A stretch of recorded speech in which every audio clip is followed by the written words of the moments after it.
อันนี้แกนอย่างแกนมะขวดแกนมะขวดขวดให้แบบขวดให้ป้าเขาบอกเลยเอาไปตกน้ำมัน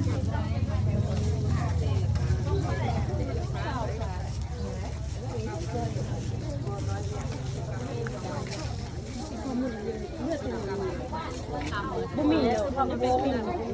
เรียบกดอ้วนบุมีเสร็จแล้ว